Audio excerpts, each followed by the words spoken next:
The University of Melbourne joined all Australian universities to undertake the 2021 National Student Safety Survey and get a real picture of the experience of sexual assault and sexual harassment among university students. Today, the national results have been released, and we've published the University of Melbourne's report on our newsroom website. You can see it there. These results make for difficult reading. As a university, we are, and we should be, deeply disappointed and troubled by them. To speak candidly, I personally also feel very angry about what they tell us our students are experiencing. This is a pressing issue for everyone who studies and works at the University of Melbourne, and there can be no hiding from it. I mean this. Sexual assault and sexual harassment are abhorrent and intolerable. Time's up. And you need to be in no doubt of this if you engage in this behaviour, or if you're someone who indulges it or shrugs with indifference to it.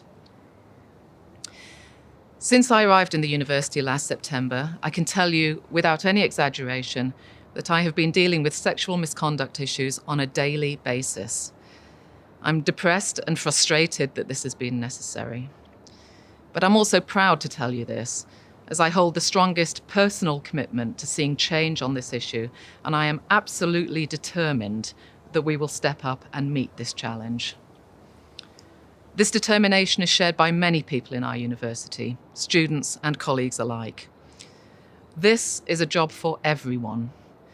It's not enough to throw this over the fence to someone else, somewhere else in the university.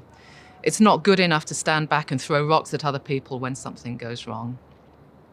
It takes personal and collective resolve to confront this issue, and I thank all of you who are working so hard to take a stand and show the leadership that we sorely need. Thank you in particular to the many students, including victim survivors, who lent their voice to this important survey. I acknowledge your experiences, just as I acknowledge the experiences of all survivors in our community. I understand the personal impact that these discussions have on you. I would like to ask you to please continue working with us on this. And thank you to everyone in the university who is finding the courage to come forward, often at real personal cost, so that we can take action and do the right thing.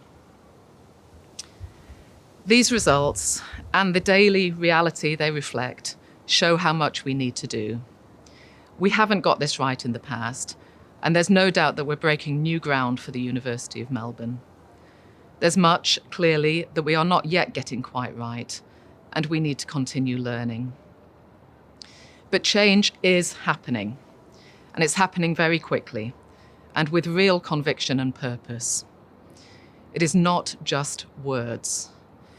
The standalone Sexual Misconduct Prevention and Response Policy, which was issued last October, is being carefully, fairly, and decisively applied.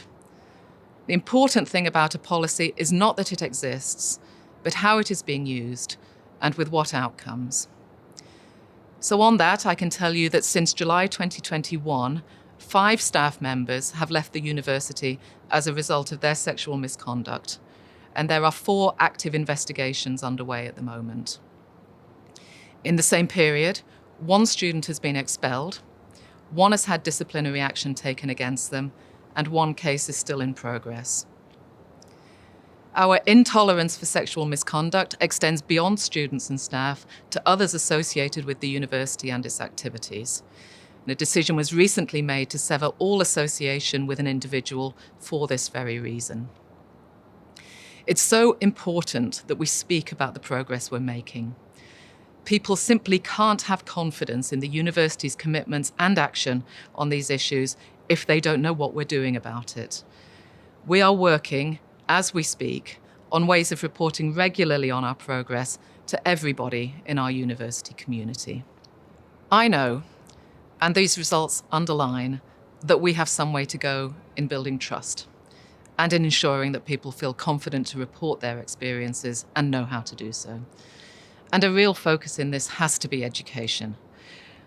The Respect Education programme is a cornerstone of our commitment to eliminating sexual misconduct, and it's equipping all staff to be able not only to call out, but also to respond well to issues of sexual assault and sexual harassment.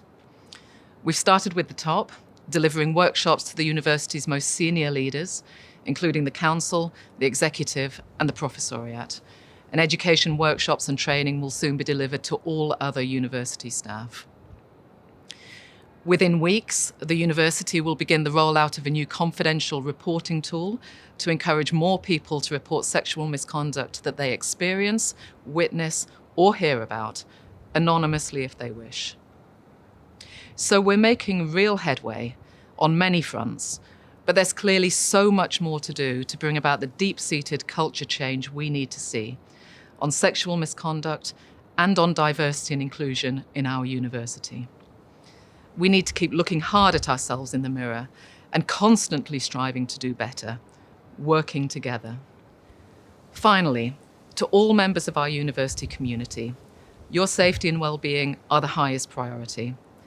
Any experience of sexual assault and sexual harassment is unacceptable. If you have experienced sexual misconduct, or if this discussion raises issues for you, I encourage you to contact the Safer Community programme to report incidents and access a range of confidential support and advice.